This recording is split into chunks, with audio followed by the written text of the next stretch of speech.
Un court article est paru sur le site officiel de la Fraternité Saint-Pie X le 5 août 2026. Il ne porte pas de titre dramatique au sens ordinaire. Ce n'est pas un communiqué de presse. Ce n'est pas un dépôt canonique. C'est un commentaire, de quelques centaines de mots, signé par le père Alain Laurent. Et en surface, il ressemble exactement à ce qu'il est. La réflexion d'un prêtre sur un décret qui a déjà été longuement discuté. Et pourtant ce court texte contient une seule observation qui, une fois que l'on s'y arrête réellement, change la manière dont toute l'histoire de l'excommunication se lit.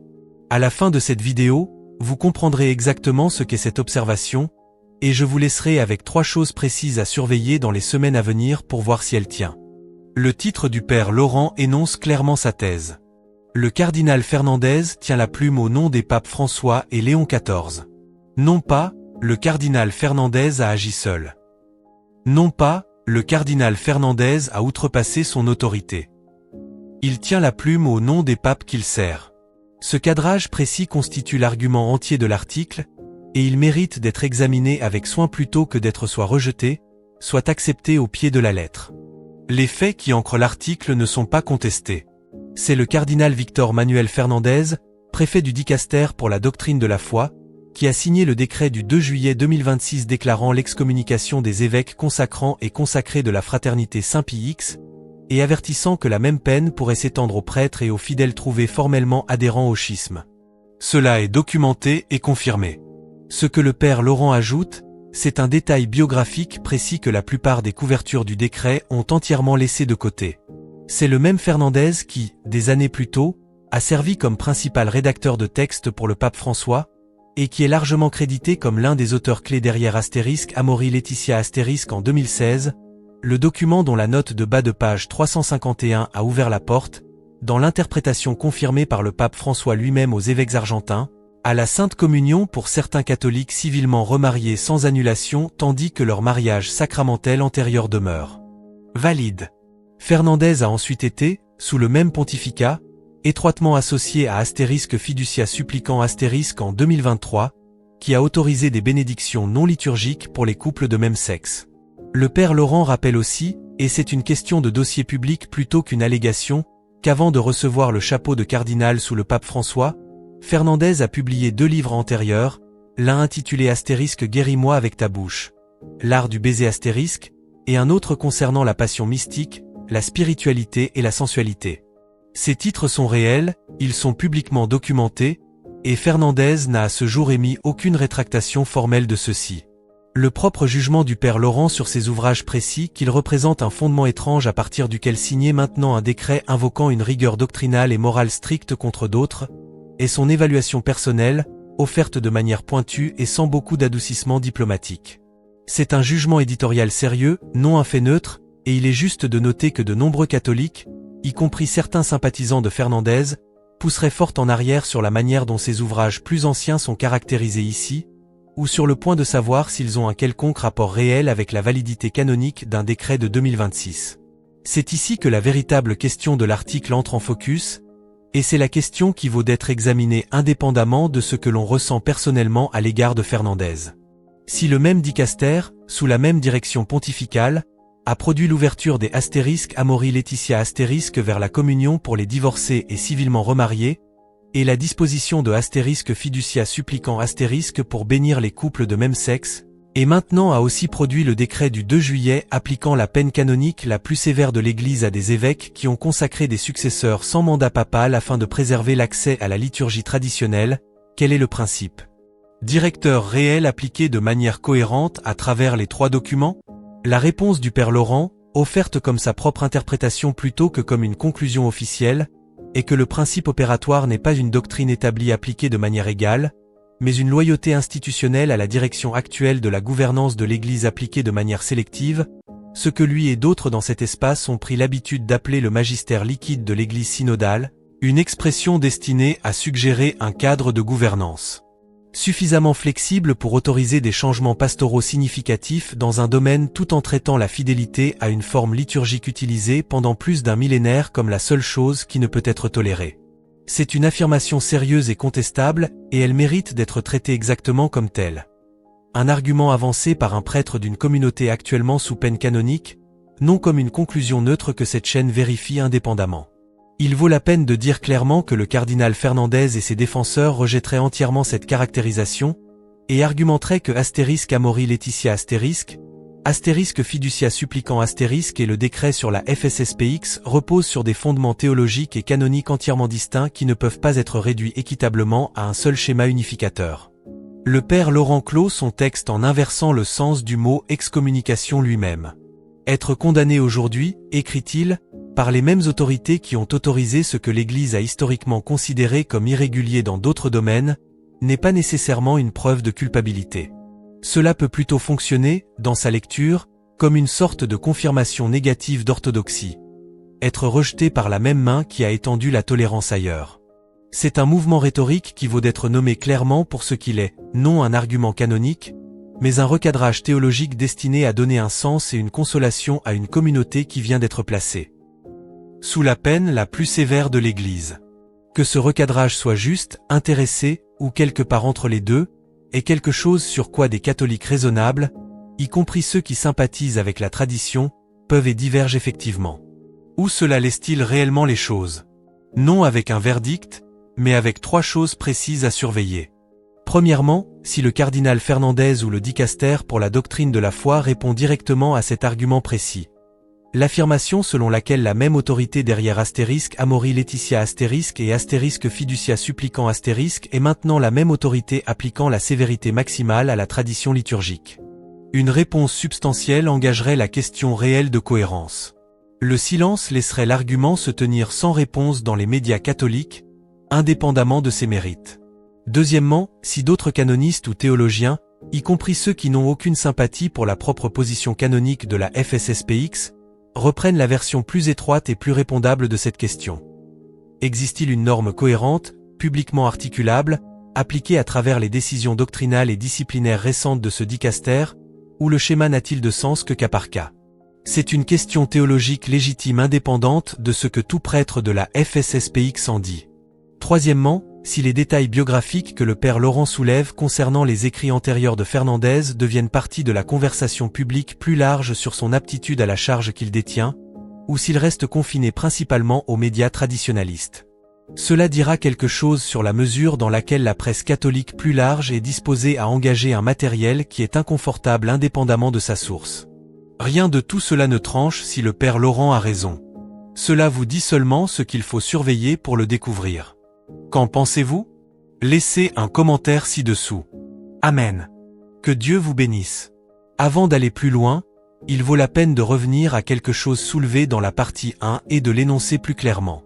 Cette vidéo est construite autour du commentaire publié d'un prêtre et de l'argument précis qu'il avance concernant la cohérence, ou le manque de cohérence, dans la manière dont le dicaster pour la doctrine de la foi a appliqué son autorité à travers plusieurs décisions majeures.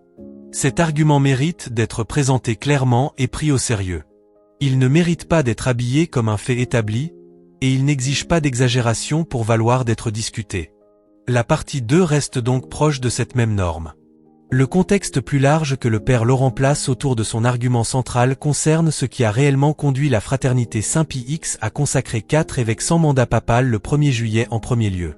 Son cadrage est que les évêques ont pris cette décision non dans le vide, mais à l'intérieur d'un climat institutionnel spécifique, un climat dans lequel, selon son évaluation, la direction actuelle des offices vaticans concernés n'avait montré aucune volonté de permettre à la liturgie traditionnelle et à ses communautés associées de s'étendre, de se stabiliser, ou d'être traitées comme une partie normale et permanente de la vie catholique plutôt que comme une exception tolérée sujette à une réduction progressive.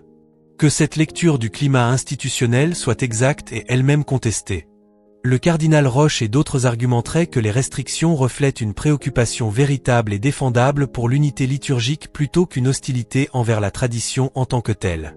Mais il est juste de dire, comme cette chaîne l'a couvert de manière extensive dans des épisodes antérieurs, que le schéma de restriction, de non-renouvellement des permissions et de frictions administratives dirigées contre les communautés traditionnelles à travers de multiples diocèses ces dernières années est documenté et réel, quelle que soit l'explication que l'on en donne. Le point du père Laurent, dépouillé de son cadrage plus polémique, est celui-ci. Les évêques de la FSSPX n'ont pas agi avec l'attente d'un accueil chaleureux ou d'une porte ouverte s'ils attendaient simplement plus longtemps. Ils ont agi en croyant, à tort ou à raison, que la tendance institutionnelle n'allait que dans une seule direction, et qu'une patience supplémentaire ne produirait pas un résultat différent. C'est une affirmation sur leur état d'esprit et leur lecture de la situation, non une affirmation que cette chaîne peut vérifier indépendamment. Elle est présentée ici comme leur propre justification, qui mérite d'être représentée avec exactitude même par ceux qui divergent finalement de la conclusion qu'ils en ont tirée. À partir de là, l'article du Père Laurent, et le commentaire plus large construit autour de lui dans les médias traditionalistes de langue espagnole cette semaine dernière, s'étend à une affirmation considérablement plus large et plus contestée. Que le schéma des décisions de Rome, non seulement le décret sur la FSSPX mais la trajectoire plus large depuis le Concile Vatican II, reflète quelque chose de plus qu'une série de jugements pastoraux individuellement défendables. Certains commentaires dans cet espace vont encore plus loin et cadrent cette trajectoire comme le résultat d'une infiltration idéologique délibérée dans le leadership de l'Église, y compris des références spécifiques à une influence maçonnique alléguée remontant à des décennies. C'est une affirmation que cette chaîne n'est pas en position de vérifier, et elle ne devrait pas être répétée comme si elle était établie. Elle appartient à un courant de longue date et hautement contesté de commentaires traditionalistes avec de véritables antécédents historiques dans des épisodes documentés comme la controverse Bunini, mais le sceau de ces épisodes historiques spécifiques est contesté à une affirmation d'infiltration coordonnée en cours gouvernant les nominations actuelles du Vatican est substantiel, et il est présenté par ses partisans comme une interprétation, non comme quelque chose ayant le genre de soutien probatoire qui permettrait à un reporter responsable de l'énoncer comme un fait. Les téléspectateurs devraient le peser en conséquence. Ce qui est plus défendable, et qui vaut d'être engagé selon ses propres termes, c'est l'argument théologique plus étroit sous tout cela, le principe de astérisque lex orandi, lex credandi astérisque. La loi de la prière établit la loi de la croyance. Ce n'est pas une idée marginale inventée par des commentateurs traditionalistes. C'est un principe véritablement ancien et largement accepté dans la théologie catholique, traçable jusqu'à Prosper d'Aquitaine au VE siècle, et il a été invoqué à travers le spectre théologique, non seulement par les défenseurs de la messe traditionnelle. L'affirmation sous-jacente est simple, la manière dont l'Église prie, au fil du temps, façonne ce que ses membres en viennent réellement à croire et à intérioriser, parfois plus puissamment que la catéchèse ou l'instruction doctrinale formelle. Un missel, un lectionnaire, un ensemble de gestes et de postures liturgiques ne sont pas des contenants neutres pour la doctrine. Ils forment l'imagination et les instincts des personnes qui prient en leur sein, génération après génération. C'est véritablement pourquoi la question liturgique n'a jamais été simplement une affaire de préférence esthétique. Encens contre absence d'encens, latin contre vernaculaire, astérisque ad orientem astérisque contre astérisque versus populum astérisque. Tant les défenseurs que les critiques de la réforme liturgique post-conciliaire ont à divers moments invoqué exactement ce principe pour faire leur cas. Les défenseurs de la réforme ont argumenté que la liturgie révisée exprime mieux les emphases théologiques développées sur la participation des baptisés et sur l'écriture. Les critiques, y compris des voix bien en dehors de la FSSPX spécifiquement, ont argumenté que des changements significatifs dans la forme liturgique portent inévitablement un poids théologique et méritent d'être examinés avec un sérieux véritable plutôt que traités comme des ajustements administrativement neutres. Cette chaîne a déjà couvert, dans un épisode précédent, les propres déclarations publiques du cardinal Roche affirmant que la théologie de l'Église a changé depuis le Concile et que la messe traditionnelle ne la reflète plus. C'est la propre position déclarée de Roche, dans ses propres paroles, non une inférence qui lui est imposée. Que l'on soit d'accord avec lui ou non, son cadrage concède effectivement le principe astérisque lex orandi, lex credandi astérisque depuis la direction opposée. Si la théologie a changé, la liturgie devait changer avec elle, et si l'ancienne liturgie demeure, elle continuera de transmettre l'ancienne théologie indépendamment de ce que disent les documents. C'est une logique interne véritablement cohérente, quelles que soient les prémices que l'on en fasse. Le Père Laurent et ceux qui écrivent en termes similaires cette semaine dernière prennent ce même principe et le font courir vers la conclusion opposée. Si la liturgie façonne la croyance, argumente-t-il, alors l'effort soutenu et multidécennal pour restreindre, déplacer et réduire progressivement l'accès à l'ancienne forme liturgique n'est pas simplement une préférence administrative quant à quel rite est plus pastoralement efficace. Il fonctionne, dans leur lecture, comme un effort pour gérer ce que les générations futures de catholiques en viendront réellement à croire en gérant ce qu'il leur est permis de prier. C'est un argument sérieux. C'est aussi, encore une fois, une interprétation de l'intention derrière un ensemble de décisions politiques, non une déclaration documentée de but de la part des responsables prenant ces décisions. Le cardinal Roche et le dicaster pour le culte divin ont offert leur propre rationnel déclaré, centré sur l'unité liturgique et la préoccupation pastorale concernant la division, et ce rationnel déclaré mérite d'être représenté aux côtés de la lecture traditionnaliste plutôt que d'être déplacé par elle. Il y a une affirmation supplémentaire circulant dans ce même corps de commentaires qui vaut d'être nommée directement parce qu'elle mérite un examen plutôt qu'une répétition. L'assertion selon laquelle aujourd'hui, de manière fonctionnelle, personne n'est traité comme hérétique ou schismatique au sein de l'Église sauf les défenseurs de la tradition liturgique. Cela est offert comme une observation rhétorique plutôt que comme une conclusion documentée, et cela ne tient pas bien sous un examen attentif. De multiples conférences épiscopales, y compris les évêques allemands pendant le processus de la voie synodale, ont fait face à une correction directe et publique de Rome, y compris des interventions du cardinal Parolin bloquant spécifiquement la structure proposée de conseil synodal, comme cette chaîne l'a couvert précédemment. Des théologiens et des clercs individuels promouvant des positions bien en dehors de l'enseignement catholique établi ont, dans divers cas documentés, fait face à une action disciplinaire, à un retrait de poste d'enseignement ou à une correction publique. L'affirmation selon laquelle littéralement personne d'autre que les traditionalistes ne fait face à des conséquences est une exagération qu'un téléspectateur impartial devrait reconnaître comme une emphase rhétorique plutôt que comme un inventaire exact de la discipline récente de l'Église. La version plus défendable et plus étroite de la plainte, que les traditionalistes ont fait face à des conséquences disciplinaires avec une rapidité et une sévérité inhabituelles par rapport à certains autres cas que cette chaîne a documentés, y compris les nominations épiscopales en Chine et le traitement plus lent et plus négocié de la voie synodale allemande, est un point juste qui vaut d'être fait selon ses propres termes, sans l'enfler en une affirmation absolue qui s'effondre sous l'examen. Ce qui peut être dit avec confiance, en rassemblant tout cela, est le suivant. Le Père Laurent a soulevé une question précise et répondable. Existe-t-il une norme unique, cohérente, publiquement articulable gouvernant les décisions récentes du dicaster pour la doctrine de la foi à travers Amori Laetitia Fiducia Suppliquant et le décret d'excommunication de la FSSPX, où chaque décision repose-t-elle sur son propre rationnel distinct et séparément défendable qui n'apparaît incohérent que lorsqu'il est placé côte à côte hors contexte. C'est une question théologique et canonique légitime, et elle mérite une véritable réponse de ceux qui ont l'autorité et l'expertise pour en donner une, non un rejet simplement à cause de qui la pose. Ce qui ne peut pas être dit avec confiance, sur la base de ce qui a réellement été publié, c'est que ce schéma reflète une infiltration coordonnée délibérée par un mouvement ou une idéologie spécifique opérant de manière covert au sein du leadership de l'Église. Cette affirmation demeure, à ce stade, une interprétation offerte par des commentateurs spécifiques au sein d'une tradition spécifique de dissidence catholique, non quelque chose d'indépendamment établi. Et ce qui mérite d'être mis entièrement de côté, indépendamment des sympathies de chacun dans ce débat plus large, c'est la caractérisation personnelle de la valeur ou des motifs du cardinal Fernandez fondée sur des écrits publiés il y a des décennies, offerte comme si elle tranchait une question canonique sur la validité ou la justice d'un décret de 2026. Les livres existent. Ils sont publiquement documentés. Ce qu'ils disent du jugement de Fernandez en tant que jeune prêtre et théologien est un sujet juste pour un commentaire critique. Ce qu'ils disent ou ne disent pas de la solidité canonique d'un décret qu'il a signé des décennies plus tard en tant que cardinal est une question entièrement séparée, et confondre les deux ne renforce pas l'argument. Cela l'affaiblit en invitant exactement le genre d'animosité personnelle qui rend la question plus substantielle de cohérence institutionnelle plus facile à écarter. Les trois choses à surveiller, de la partie 1, tiennent toujours. Si le dicaster de Fernandez répond à l'argument de cohérence précis.